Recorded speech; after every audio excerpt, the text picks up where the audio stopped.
Yo les petits potes, bienvenue dans cette nouvelle vidéo. C'est en plein cagnard qu'on se retrouve aujourd'hui au skatepark de l'Isle-sur-la-Sorgue. On est là pour tester la petite Reaper V3, voilà, de chez Blunt. Donc c'est le deuxième matos de chez Blunt que j'essaye sur cette chaîne. En premier lieu, on va faire une petite téléportation vite fait pour vous présenter toutes les specs techniques de la barre, histoire que vous sachiez tout dessus. Et après, on se retrouvera directement ici où je vais monter la barre sur ma trotte et pour faire quelques petits clips sympas dans tout le skatepark de l'Isle-sur-la-Sorgue, voilà, histoire de chiller un petit peu. Allez, c'est parti.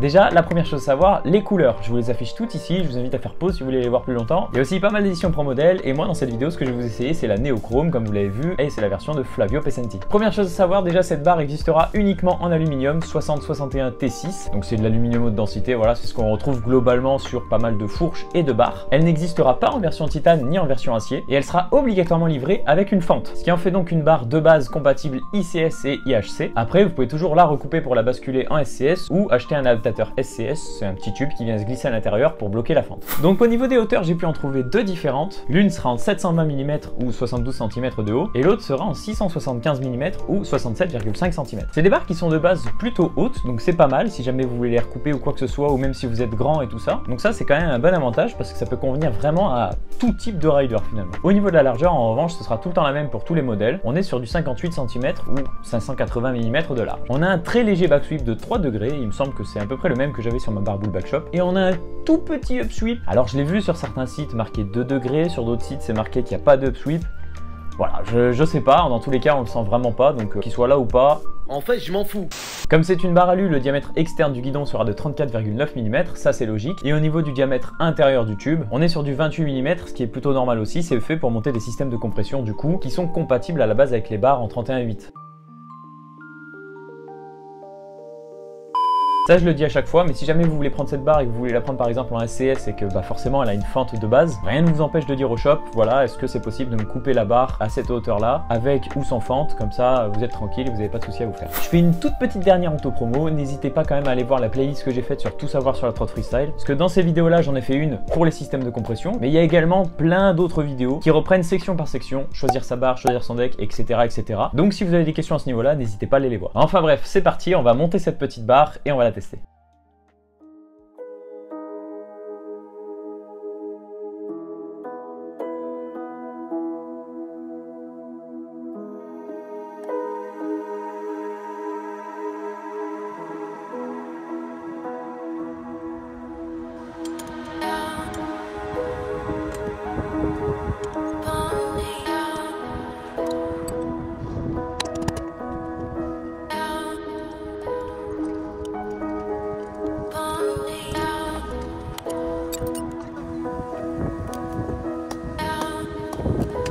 Bon voilà les gars, la barre est on fire. Il y a un truc qui va me faire bizarre je pense, c'est qu'en fait j'ai dû la recouper évidemment pour la mettre en SCS parce qu'elle est vendue en fente comme je vous l'ai dit. Mais le truc c'est que du coup elle est au moins 1 ou 2 cm plus haute que ma barre titane. Moi qui suis habitué à rouler bas, j'ai testé vite fait et ça fait un peu étrange. Maintenant peut-être que ça sera plus facile pour faire des whips ou quoi. Donc je sais pas, on verra bien. En attendant elle est montée, elle est là, elle est bien jolie. Bon c'est parti, je vais commencer par filmer 2-3 tricks là, parce que vous savez ça c'est ma courbe favorite.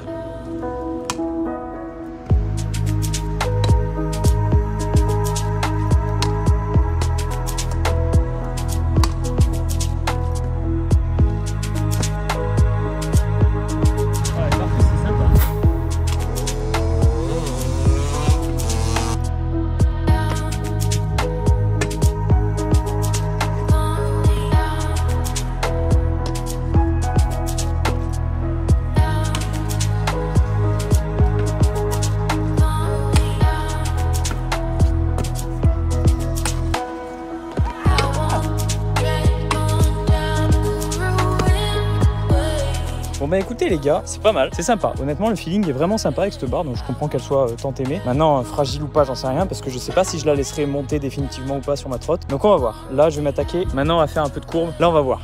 Parce que vu qu'elle est plus haute, du coup ça va beaucoup me changer je pense sur certains tricks. Donc on va voir. On va voir comment ça se comporte et tout. Et bref, en avant, let's go. Je vais faire quelques tricks chill que je maîtrise bien déjà au début pour voir.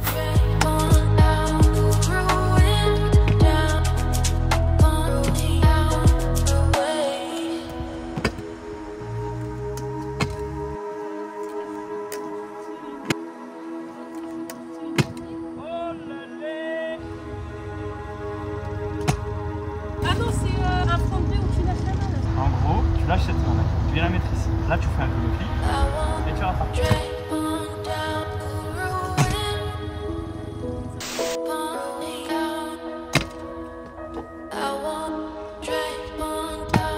Je fais un brief flat devant les caméras. Et maintenant, je fais un rotor.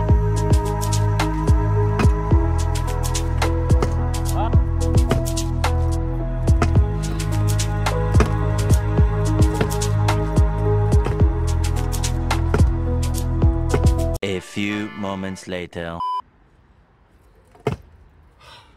Le pire, c'est qu'il est même pas clean. J'ai un pied qui fait.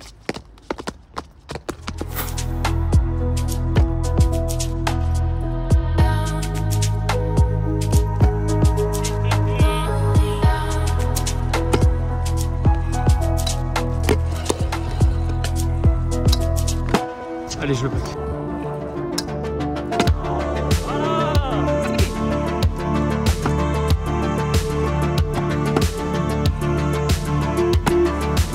Là, c'est tout ce que t'entends.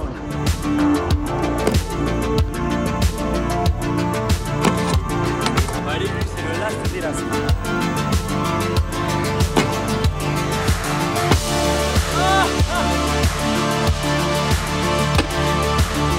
Voilà, regardez-le, grâce à lui, je mets front de bris-bar. C'est lui, il m'a donné l'idée, il m'a motivé, il m'a dit tu peux le mettre. Voilà, vous l'avez vu, il était en coulisses derrière, regardez. Les gars, on a toujours besoin de motivation des fois. N'hésitez pas à motiver dans vos skateparks.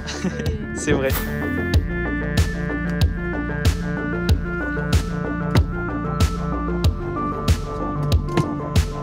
Je suis assez surpris là, tu vois. Je m'attendais pas à le catcher comme ça.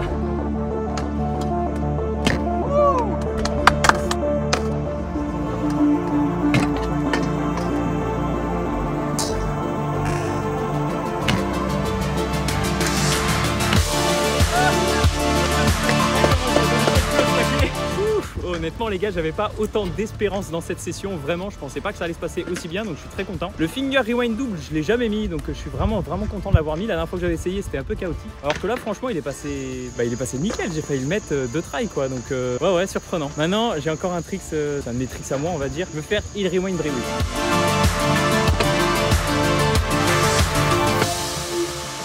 Bon les gars, j'ai fait beaucoup plus de tricks que prévu dans la partie courbe et dans la partie fly out. Donc, mais j'ai mis plein de tricks que je suis content d'avoir plaqué, donc ça régale, franchement ça fait plaisir. Maintenant, pour clôturer ce test de cette petite barre Blunt Ripper V3, je vais juste finir. Je vais envie de faire des sorties de plan 1 juste là, vous le voyez. Alors déjà comme premier trick que j'ai envie de faire dessus, après on verra si j'ai d'autres idées, je veux faire un quad whip. Mais je veux pas juste faire un quad whip, voilà, comme j'en ai fait plein. Je veux faire un quad whip bien clean ou crossfoot, ou les deux. Allez, let's go.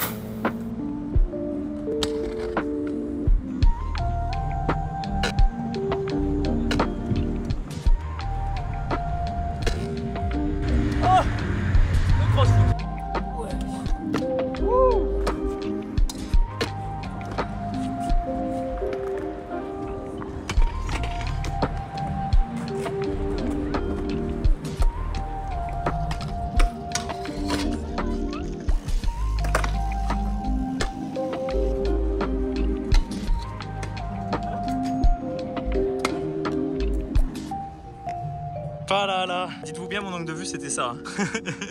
La magie du truc. Quelle dinguerie cette session, quelle dinguerie cette barre. Alors je pense que la barre n'y est pas pour tout non plus. Je pense que clairement il y a une part où j'ai fait une bonne session tout court, donc il n'y a pas à chipoter 107 ans. Hein. J'étais bien chaud, je m'y attendais pas du tout. Non franchement c'était une super session, je suis vraiment refait. Maintenant clairement on peut pas lui enlever en fait. Je peux lui mettre, je pense un bon 8 sur 10. Je vais lui mettre un bon 8 sur 10 à cette barre Ripper V3 pour une seule et bonne raison. Elle est géniale, elle est magnifique, elle est dispo dans plein de tailles, elle est légère, elle est ergonomique, elle a tout ce qu'il faut. Mais le seul point qui prêche, c'est que là, j'ai fait une session avec et que vu qu'apparemment elle casse, tu peux pas lui mettre 10. Tu vois, elle aurait été en plus de ça très solide. Mais bon, malheureusement, c'est un peu le problème de toutes les barres alu, ça, donc on peut pas avoir des miracles non plus, quoi. Dites-moi, vous, dans les commentaires, si vous avez roulé la Blunt Ripper V3 ou V2. Je vous la conseille. Après 90 €, c'est pas ultra cher, donc même si vous la cassez, à la limite, ça peut le faire. Mais bref, sur ce, on se retrouve très bientôt, comme d'habitude, dans vos skateparks préférés.